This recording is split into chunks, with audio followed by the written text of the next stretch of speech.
बिस्मिल्लाहिर्रहमानिर्रहीम। अस्सलाम वालेकुम नाज़रीन, आप देख रहे हैं 9288 विद सादिया अफसाल।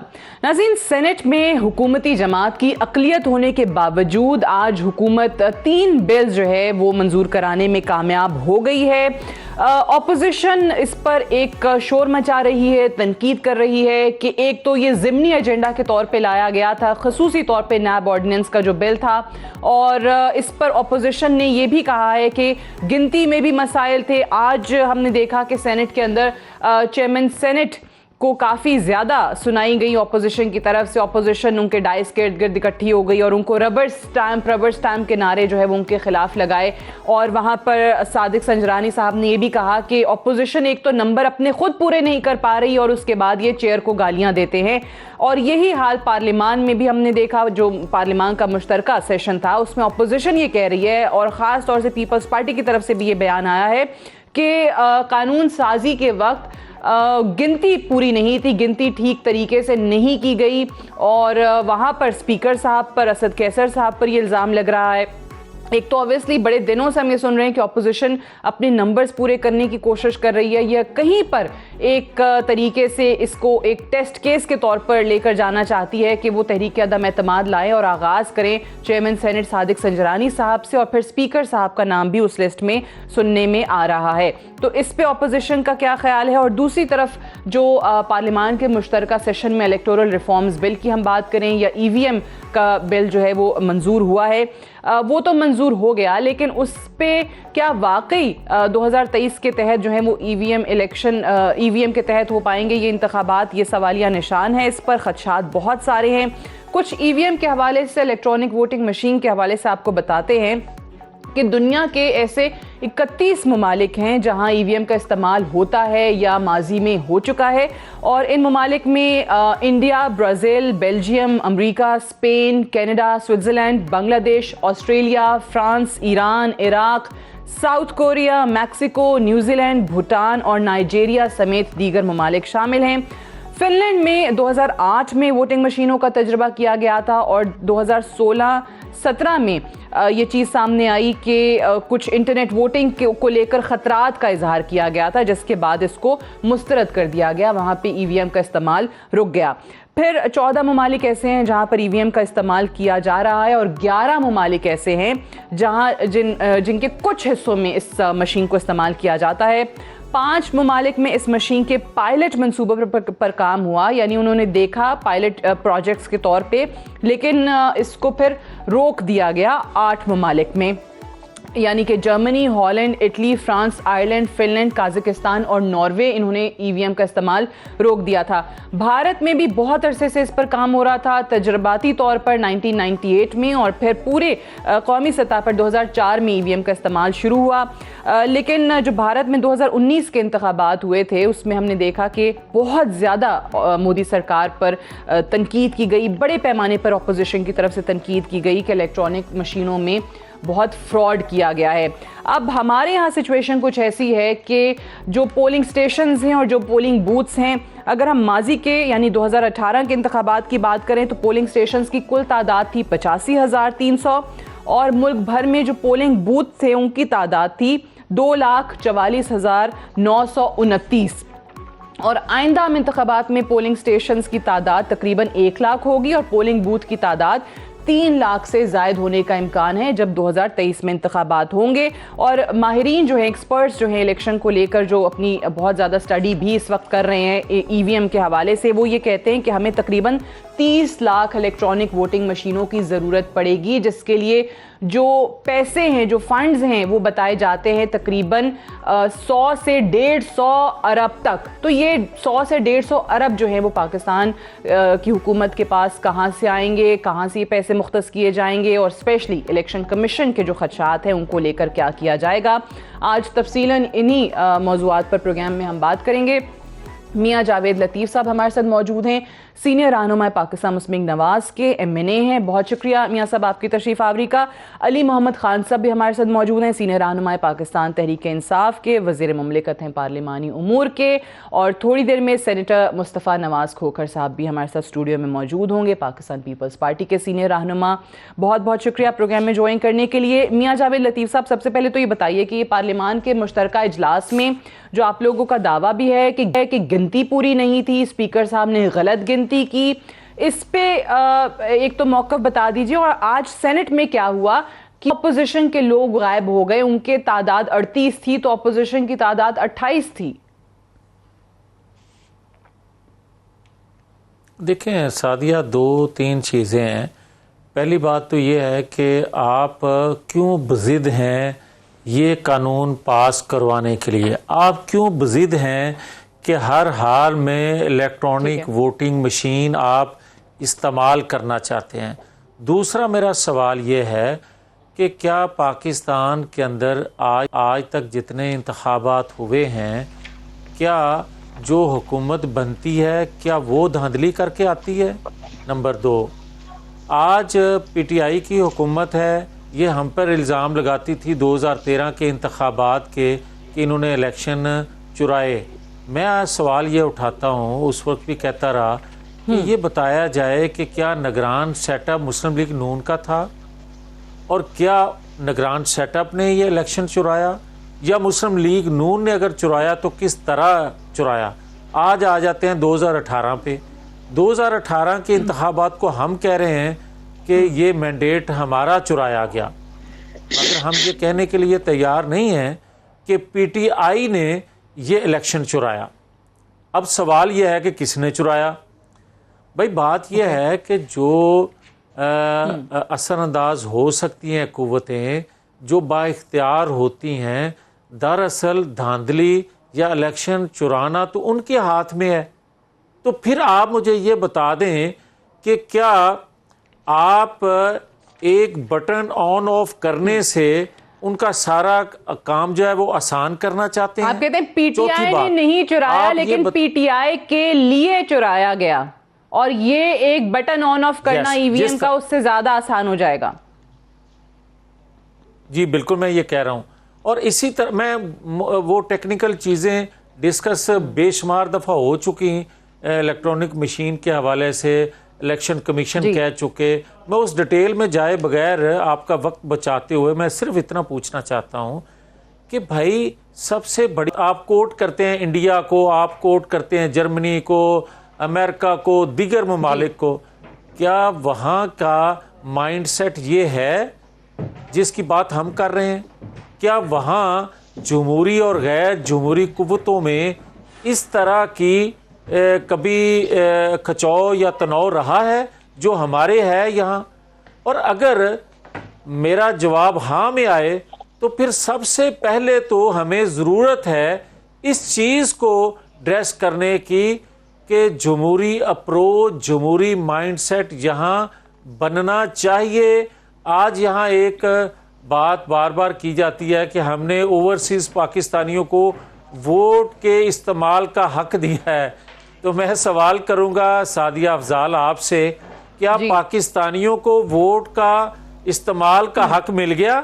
जो हम ओवरसीज़ पाकिस्तानियों को वोट का हक जो दिया जा रहा है या इनके बकौल दे दिया गया है, उस पर हम खुश हो रहे हैं? नहीं जवाब आएगा। हमें तो अपना ये करना है कि सही है, आप कह रहे हैं यहाँ पाकिस्तानियों को मिला नहीं, ओवरसीज पाकिस्तानी को हक दे रहे हैं। लेकिन कमिंग बैक, ओके, ये यहाँ जहाँ से हमने बात का आगाज किया था कि आप कहते हैं कि पार्लियामान के मुश्तरका इजलास में भी अपोजिशन की तरफ से कहा जा रहा है कि गलत गिनती की गई। स्पीकर साहब जो हैं आप लोगों को कहते हैं कि वो पूरी तरीके से इसमें इन्वॉल्व थे। मैं सेनेटर मुस्तफ़ा नवाज खोखर साहब आपसे भी जानना चाहूंगी कि सेनेट में फिर आज क्या हुआ है, अपोजिशन के लोग कहाँ चले गए? आप लोग चेयरमैन साहब को कह रहे थे रबर स्टैंप, उन्होंने कहा कि भाई गालियां आप चेयर को दे रहे हैं, बंदे आप खुद नहीं अपने पूरे कर पाए। ये बात आपकी दुरुस्त है।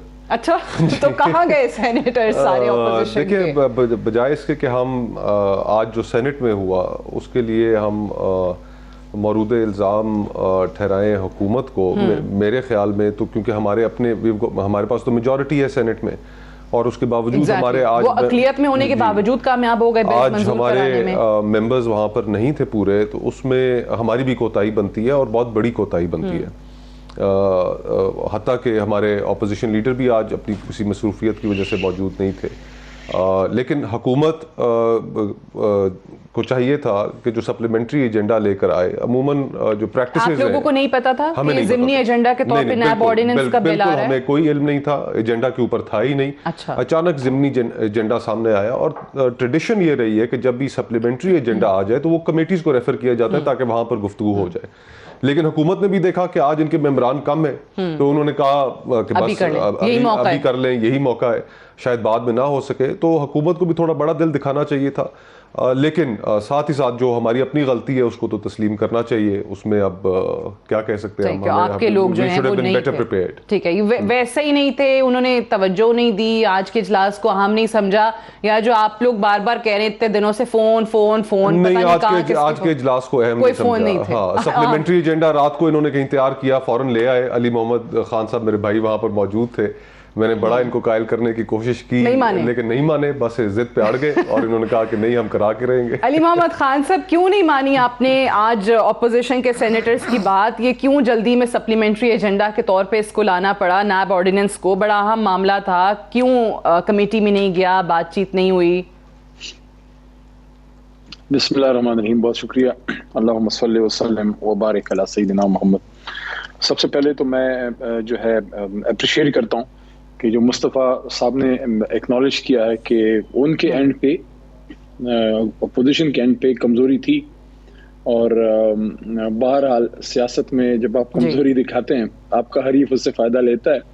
लेकिन मैंने मुस्तफ़ा भाई को एक बात की थी और मैं अब भी उस पर स्टैंड करता हूँ। मैंने कहा था कि आप इसको पास होने दें, हमें सपोर्ट करें, अच्छे लॉज हैं, और इसके बाद पास होने के बाद जो आप तरमीम कहेंगे हुकूमत उसमें आपसे ताउन करेगी। आप उसको स्टैंडिंग कमेटियों में हम भिजवा देते हैं, वहाँ बैठ जाएंगे, उसको डिस्कस कर लेंगे। बहरहाल ये मैं समझता हूँ कि एक जुमे का दिन था, और जुमे का दिन अपोजिशन पे वैसे ही भारी होता है पिछले कई सालों से, तो आज का एक और भारी दिन पे गुजरा है। अच्छा। और अभी इनके वो जो जख्म थे वो अभी मुंदमिल नहीं हुए थे ज्वाइंट सेशन वाले, कि ये एक और ये हुआ। हालांकि मैं समझता हूँ अगर ये चाहते, मैंने तो रिक्वेस्ट हम सब ने की थी, मैंने भी की थी कि आप हमें इसके साथ हमें सपोर्ट करें, आए मिलके इसको पास करते हैं और फिर अमेंडमेंट्स जो है वो ले आएंगे। लेकिन इनके अपने मेंबर नहीं थे, और हुकूमत ने भी मुनासिब जाना कि लेकिन आप ये जो भी बात कर रहे हैं कि वाकई आपको लगा कि आज ऑपोजिशन के सेनेटर्स की तादाद बड़ी कम है और ये अपॉर्चुनिटी ऐसी है, फौरी तौर पे इसको अवेल करें और ले आए सप्लीमेंट्री एजेंडा पे, या पहले ले आते, बहस हो जाती, कमेटी में चला जाता? जैसे लॉस तो बड़े देखिए, बेस्ट इन लॉस पे सब पे हुई है, कौमी असेंबली में भी हुई है और इनके अपोजिशन के लोग मौजूद थे वहाँ पे।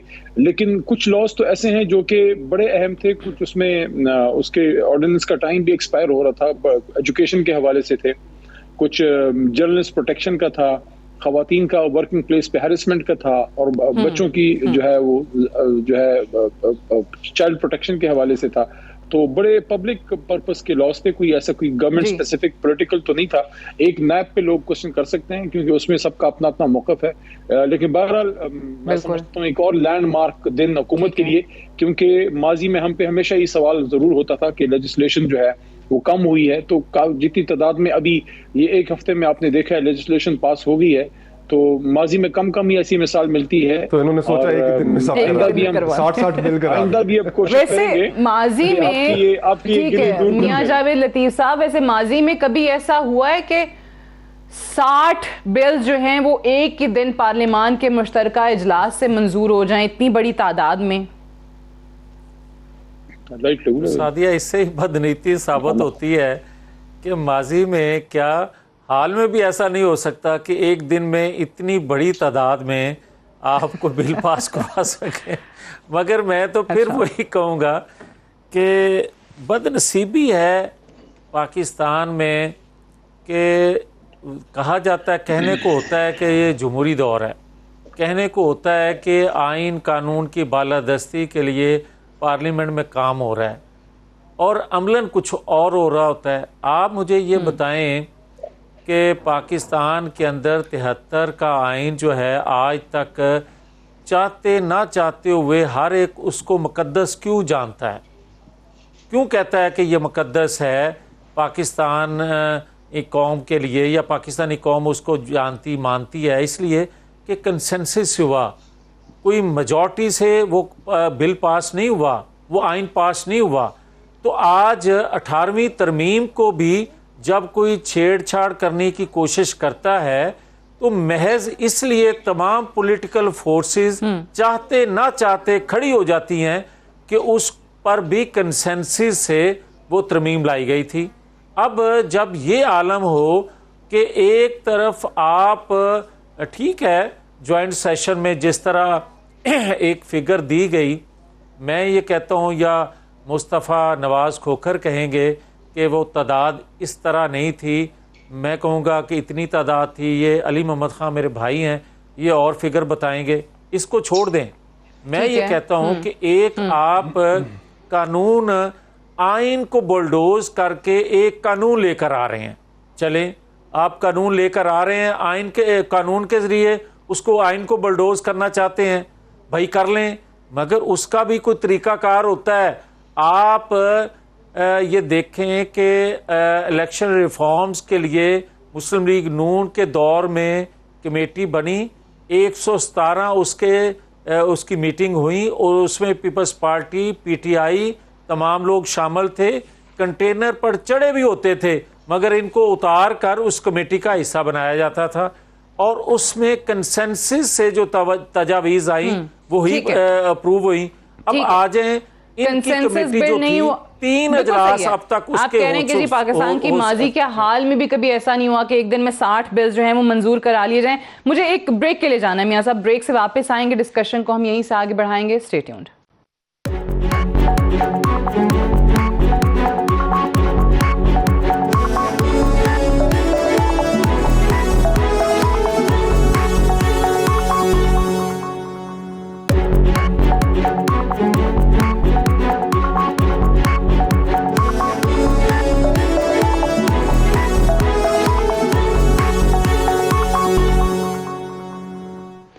Welcome back. प्रोग्राम में एक बार फिर से खुश आमदीद। सेनेटर मुस्तफ़ा साहब ये बताइएगा कि अभी जिस तरह संजरानी साहब हों या स्पीकर साहब हों, क्या आप किरदार पे मुसलसल उंगलियां उठाते हैं कि भाई ये हुकूमत की नुमाइंदगी करते हैं और इनका कंट्रोवर्शियल कैरेक्टर है, न्यूट्रल नहीं है, जो भी है, आप वाकई इस दफ़ा ये जो संजरानी साहब की हम इतने दिनों से सुन रहे हैं, you are going to test the waters this time, या आपको कोई यकीन दहानियां हैं कि संजरानी साहब को हटा दिया जाएगा? देखिए, पहली चीज़ तो ये है कि हाउस में हमारे पास नंबर्स तो मौजूद है, मेजॉरिटी ऑपोजिशन के पास मौजूद है और पॉलिटिकली इट मेक्स सेंस कि इस वक्त ऑपोजिशन को टू टेस्ट द वाटर्स कि वो 1 पेज कितना है कितना नहीं है, ये ज़रूर करना चाहिए।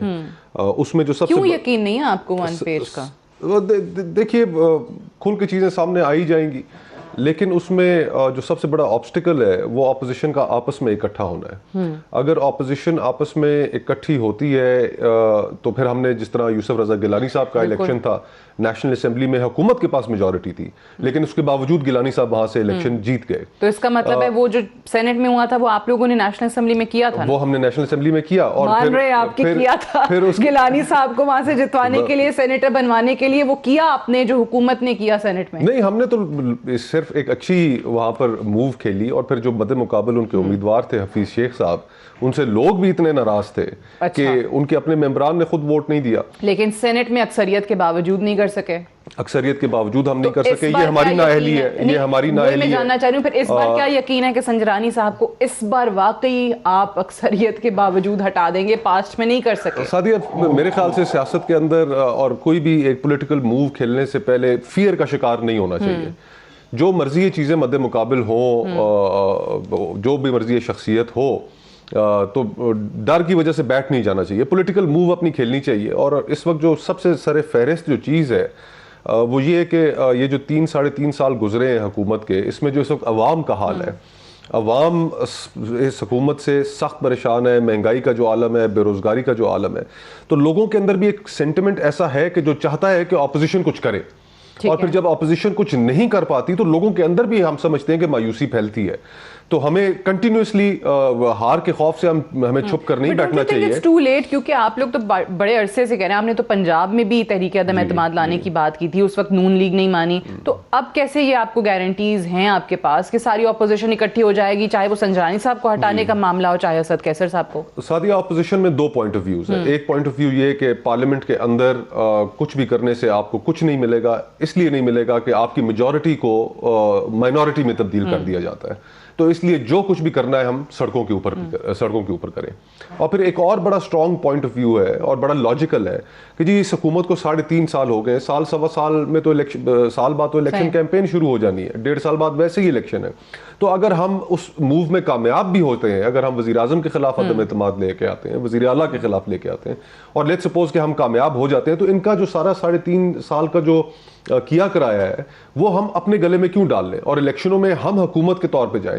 तो वो भी एक बड़ा स्ट्रॉन्ग पॉइंट है कि इनको जितना इन्होंने पब्लिक के अंदर लूज करना था इन्होंने किया है, हमें सड़कों के ऊपर उसको तरजीह देनी चाहिए। तो that point is not without logic, लेकिन एट द सेम टाइम अगर हुकूमत को हम कहीं पर कमजोर कर सकते हैं, नुकसान पहुंचा सकते हैं, तो बतौर अपोजिशन जिस तरह आज इन्होंने फायदा उठाया, हमारे नंबर्स वहां पर कम थे, आज इन्होंने फौरन फायदा उठाया, ये अपने बिल्स लेकर आ गए, अपने वो कानून साजी जो बड़े अरसे से ये करना चाह रहे थे इन्होंने फौरन करा ली, तो इसी तरह हमें भी वो फायदा उठाना, पार्लियामान के अंदर भी वो फायदा आपको उठाना चाहिए। ठीक है, अली मोहम्मद खान साहब, आपको लगता है कि ये ऑपोजिशन की तरफ से इस बार, क्योंकि अभी देखिए पहला आपका एक जॉइंट सेशन था, उसमें नंबर गेम के इश्यूज आए, उसको कॉल ऑफ करना पड़ा, फिर जब इत्तेहादी मान गए सब कुछ हो गया, फिर जॉइंट सेशन आया, आपने अपनी मर्जी के कवानीन जो हैं वो वहां से मंजूर करा लिए। लेकिन इस बार ऑपोजिशन संजरानी साहब के मामले को देखें, सेनेट में अक्सरियत तो है, लेकिन ये जो तासुर अब देने की कोशिश की जा रही है कि वो वन पेज जो है वो वन पेज नहीं रहा, न्यूट्रलिटी जो है कहीं ना कहीं से ऑपोजिशन की डिमांड थी, वो इनको लगता है कि मुक्तदर हलकों की तरफ से आना शुरू हो गई है, और उसी को बुनियाद बनाते हुए संजरानी साहब के खिलाफ तहरीक अदम एतमाद कामयाब करवा सकते हैं। कितना दुरुस्त है ये इंप्रेशन ऑपोजिशन का? नहीं, they should try again, they should try their luck, मेहनत करें उम्मीद पे दुनिया कायम है, आप करें, मेहनत करें, मेहनत से हम इनको थोड़ी रोक रहे हैं, हमको मेहनत करनी चाहिए। नहीं, आप मेहनत करें, आप एक और ट्राई करें। देखें, रियलिस्टिकली स्पीकिंग तो आपको आगे की पिक्चर बिल्कुल क्लियर है कि 1.5 साल बाद इलेक्शन है, और इमरान खान साहब ने जो सख्त फैसले लेने थे वो ले लिए हैं। इसके बाद इंशाल्लाह बेहतरी का ही सफर है। बहुत से हुकूमती प्रोग्राम जो है वो मैच्योर होना शुरू हो गए हैं और कुछ हो रहे हैं। 5, 6, 7 महीनों में आपको ऑन ग्राउंड वो आना शुरू हो जाएंगे, क्योंकि या तो कोई हमारी पिछली कोई हुकूमत गुजरी होती कोई चीज़, हमने तो सारा न्यू स्टार्ट लिया है, जो लेजिस्लेशन के हवाले से है, जो हाउसिंग अथॉरिटीज़ के हवाले से है, जितने भी कोई हमारे प्रोजेक्ट्स हैं, चाहे कोई एहसास प्रोग्राम है, एजुकेशन के हवाले से यूनिवर्सिटियाँ हैं, जो कुछ भी है वो अभी आपको सामने आना शुरू हो जाएगा। जैसे आज सेनेट में मुस्तफ़ा साहब भी थे, वहाँ इस्लामाबाद के हवाले से सवाल हुआ, 7 नए कॉलेजेस आपकी हुकूमत वहाँ इस्लामाबाद में बना रही है, जो बड़ी बात है, मैं समझता हूँ बिल्कुल होनी चाहिए। इस्लामाबाद जैसी कैपिटल सिटी में पिछले कई सालों से बड़े कॉलेजेस नहीं बने, तो नई यूनिवर्सिटियाँ, नए कॉलेजेस, अभी हाल ही में जो है जो नए जो हाउसिंग स्कीम है जिस पर बड़ी एतराज़ की जाती थी अपोजिशन की तरफ से, तो जाहिर है वो 6-7 महीनों या साल 1.5 साल के अंदर तो नहीं आ सकते थे ग्राउंड पे। वो अब आप देख रहे हैं, हम अब उसको शेयर करना शुरू हो गए, आपके सामने अब वो सारे आ रहे हैं, आप देख रहे हैं कि वो घर भी अब बनना शुरू हो रहे हैं, और उसके साथ साथ जो एक बहुत बड़ा प्रोजेक्ट शुरू हुआ है, और वो जब अल्लाह करे वो कामयाब होता है। जाहिर है हुकूमत का तो दावा होता है कि बहुत सारे प्रोजेक्ट्स हैं। इमरान खान साहब, वजीर आजम साहब भी कहते हैं कि वो सम्राट आ जाएंगे, आप भी वही बात कर रहे हैं। बट एक तासुर अली मोहम्मद खान साहब ये है कि हुकूमत क्योंकि अपनी परफॉर्मेंस से वो कुछ अवाम को डिलीवर नहीं कर सकी जिसके वादे किए गए थे, और इसीलिए इतनी उजलत का मुजाहरा जो है ये ईवीएम के सिलसिले में किया गया, और यही ऑपोजिशन का इल्ज़ाम भी है कि यहाँ पे किसी ना किसी तरीके से इलेक्शन को इसके जरिए रेक करते हुए अपने 5 साल अगले पक्के करने की कोशिश की गई है। देखिए सादिया साहिबा, ऑनेस्टली स्पीकिंग मैं आपके प्रोग्राम में पिछले 8-9 साल से आ रहा हूँ, तो मैंने आपके प्रोग्राम में कोई ज्यादा टिल्ट नहीं देखा। आप जब अपोजिशन में थे, आप जो सही बात होती थी उसकी बात करती थी, गलत को गलत कहती थी, हमारी भी हुकूमत पे तनकीद भी करती हैं। लेकिन जो देखें, एक तो मसला ये है कि आपकी इस वक्त बड़ी क्लियर लाइंस ड्रॉ हो गई हैं, जो जर्नलिस्ट तबका, हमारे इलेक्ट्रॉनिक मीडिया में एंकर्स हैं, सब जो लोग हैं उसमें यानी कि आपको बिल्कुल फुली न्यूट्रल लोग बड़े कम नजर आएंगे। तो कुछ लोगों का टिल्ट जो है वो पोजीशन की तरफ था। तो पहले 3 साल के अंदर मुझे दुनिया में कोई मुल्क बता दें जिसको इतना तबाह किया गया, जितना पाकिस्तान है, मईशत के हवाले से मैं बात कर रहा हूँ और इदारों के हवाले से, और मेरिट और सारा और सिफारिश और पैसा, कल्चर और लूट कसूट, और 3 साल के अंदर आप एक्सपेक्ट करें कि मिरेकल हो।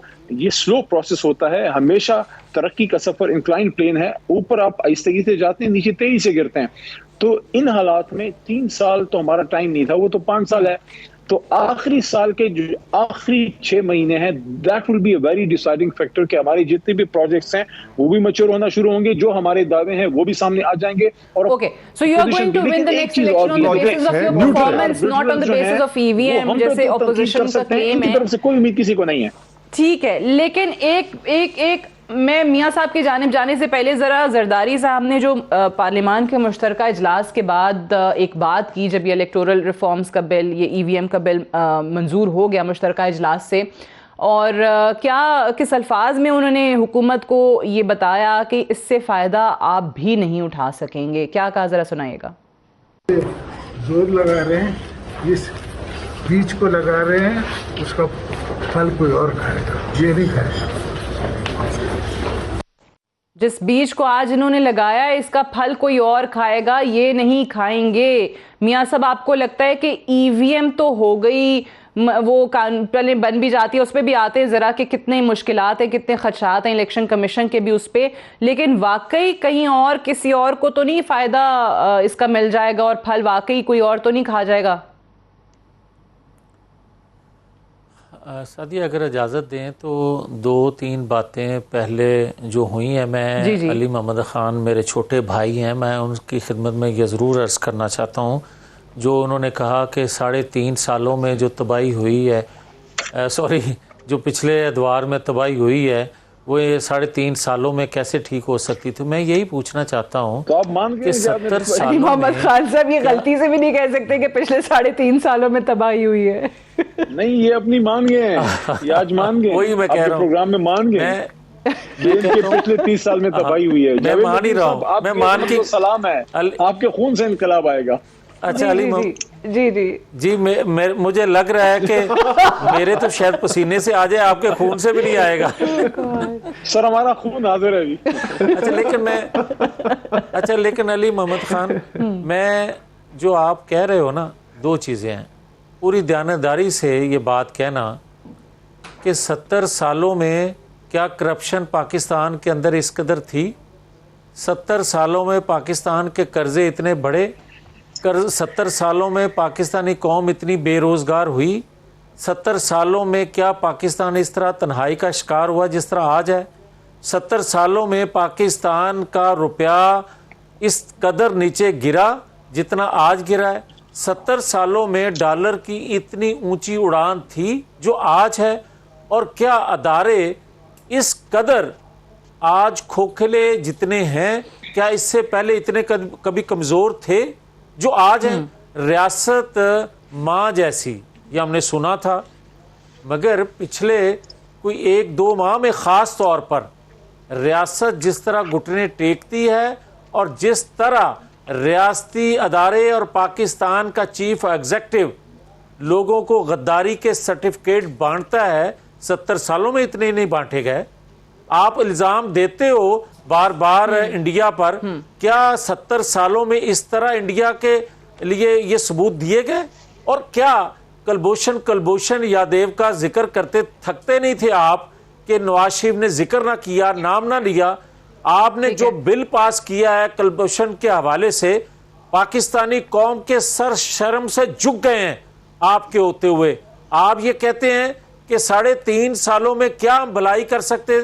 आप मुझे ये बताएं कि आप फरमा रहे हैं कि 3.5 सालों के अंदर आप ऐसे आपने काम किए हैं कि अगले 7-8 माह के अंदर बेहतरी नजर आना शुरू हो जाएगी पाकिस्तानी कौम को। और भाई मुझे ये तो बताओ, वो कह रहे हैं उनके सम्राट आना शुरू हो जाएंगे और उसके बाद आप देखेंगे 7-8 माह के बाद फल देना शुरू हो जाएंगे, महंगाई कम होना शुरू हो जाएगी। ये हो ही नहीं सकता आपका ये मिशन ही नहीं था, आपका ये सोच अप्रोच ही नहीं है। तो इसीलिए आपको लग रहा है ना कि ईवीएम लाई गई है, इस मशीन का इस्तेमाल करके अगले 5 साल जो है वो पीटीआई अपने पक्के करने की कोशिश कर रही है, यही ऑपोजिशन का इन पर इल्जाम है। मुझे एक ब्रेक के लिए कहा जा रहा है, ब्रेक ले लें तो सेनेटर मुस्तफ़ा नवाज खोखर साहब से भी यही बात करेंगे। और जो जरदारी साहब का बयान हमने चलाया है कि वाकई इस वक्त पाकिस्तान पीपल्स पार्टी को ये यकीन है कि ईवीएम शायद इनको लग रहा है कि पीटीआई को फ़ायदा दे देगी, लेकिन असल में फ़ायदा वो किसी और को होगा और हो सकता है पीपल्स पार्टी को ही हो। एक ब्रेक ले लें, ब्रेक से वापस आएंगे, डिस्कशन को यहीं से कंटिन्यू रखेंगे। Stay tuned.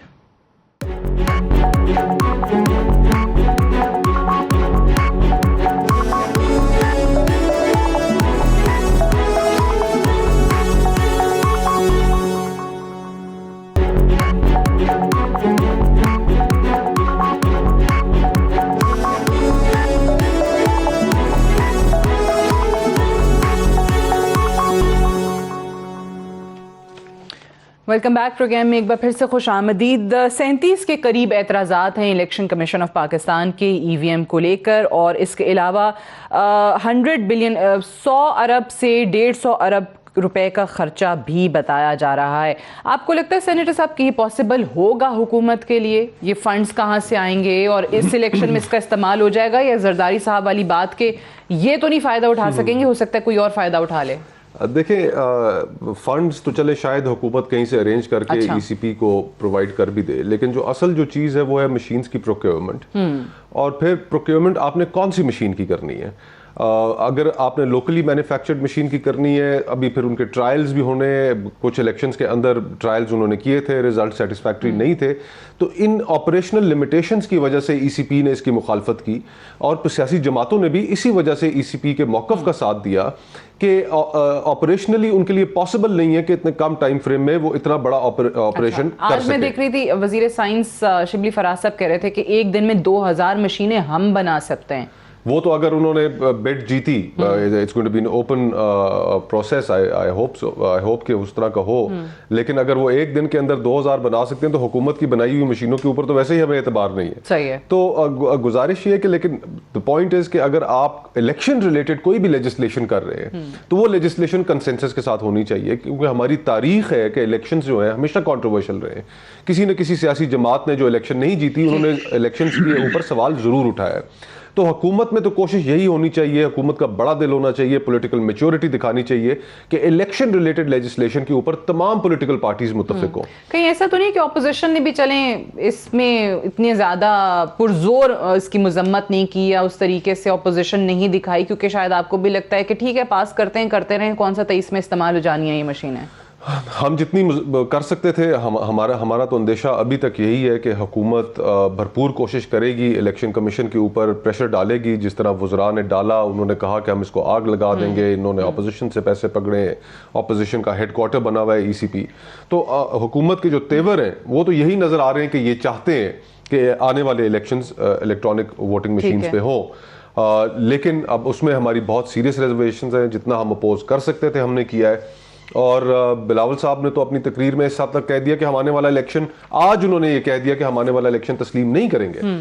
तो हुकूमत के लिए और पाकिस्तान के लिए अब इकोनॉमिकली हमारी जो हालत है, हम किस हद तक अफोर्ड कर सकते हैं पॉलिटिकल केओस, पॉलिटिकल टर्मोइल। वो पहले ये संजीदा आरओ का इलेक्शन जो आप लोगों ने कहा था, फिर आरटीएस आ गया, फिर अब ये अली मोहम्मद खान साहब ये ईवीएम वाला सिलसिला शुरू हो गया है। तो एक बार फिर से क्या वही पैटर्न रिपीट होगा कि ये नहीं माने जाएंगे इलेक्शन के नताइज, और इसकी क्या गारंटी है कि वाकई 2023 के इंतखाबात में इन मशीनों का इस्तेमाल हो जाएगा? देखिए, आइडियली स्पीकिंग तो अपोजिशन और हुकूमत को मिलकर लेजिस्लेशन करनी चाहिए और उसमें बैठ के अक्रॉस द टेबल। लेकिन जहां इतनी आप एक दूसरे से अब दूर हों और बिल्कुल आप बात मानने या सुनने के लिए ही तैयार ना हो कि आप इलेक्ट्रॉनिक वोटिंग मशीन के नाम से ही भागते हैं। और देखें, ये सिर्फ एक ईवीएम का इशू तो नहीं है।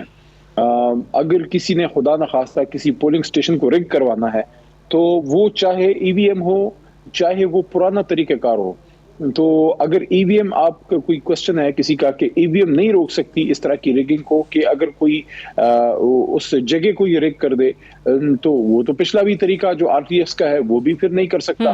देखें, ईवीएम का एक बहुत बड़ा फायदा ये है कि ये जो वोटिंग होने के बाद से गिनती का जो अमल है, जो रात के पत्नी 12-3 पत्नी कितने बजे तक ये सारे सिलसिले चलते हैं, रात के 12-2 बजे जो हैं वो बैग्स आ रहे होते हैं, वो आपका जैसे ही वोटिंग क्लोज होगी विद इन 15 मिनट्स रिजल्ट आपके पास होगा। तो वो जो टैंपरिंग होती है ना, उसके बाद ये सब बट इसमें देखिए अब ये जो कह रहे हैं कि 30 लाख इलेक्ट्रॉनिक वोटिंग मशीनों की जरूरत पड़ सकती है, फिर पेपरा रूल्स के तहत वो प्रोक्योरमेंट है, यहाँ की बनी हुई लोकल मशीनें, वैसे ही ऑपोजिशन ने कह दिया कि उन पे तो बिल्कुल ही हमें एतबार नहीं होगा।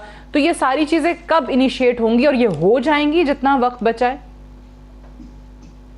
देखिए, हम पूरी उम्मीद है, there is a will there is a way, और इलेक्शन कमीशन एक आजाद इदारा है, आईनी इदारा है, और उनका काम जो है वो खुद ही करेंगे, उनके काम में हम इंटरफेयर नहीं करेंगे। आपको लगता है ये हो जाएगा? राइट, मेरे पास टाइम बिल्कुल थोड़ा रह गया। लास्ट कमेंट वन लाइनर मियां साहब आपसे इसी मामले पे। देखिए सादिया, जब एक अदारे ने इलेक्शन करवाना है, इलेक्शन कमीशन ने, वो भी अदम एतमाद कर रहा है, तो फिर आप क्यों बजिद हैं कि हर हाल में हमने इलेक्ट्रॉनिक मशीन लेकर आनी है? और अली मोहम्मद खान आखिरी बात जो कह रहे हैं कि इलेक्शन कराने वाला इदारा बजिद है, 4 बजे तक वो कह रहे हैं कि एतराज़ात हैं, तो हुकूमत क्यों बजिद है कि हमने ईवीएम का इस्तेमाल करना है? Unfortunately I have run out of time, I have to wind up है। बहुत बहुत शुक्रिया मियां जावेद लतीफ़ साहब आपका, सेनेटर मुस्तफ़ा नवाज खोखर साहब आपका, और अली मोहम्मद खान साहब प्रोग्राम में ज्वाइन करने के लिए। That's all for tonight, I will see you tomorrow इंशाल्लाह। इजाज़त दीजिए, खुदा हाफ़िज़।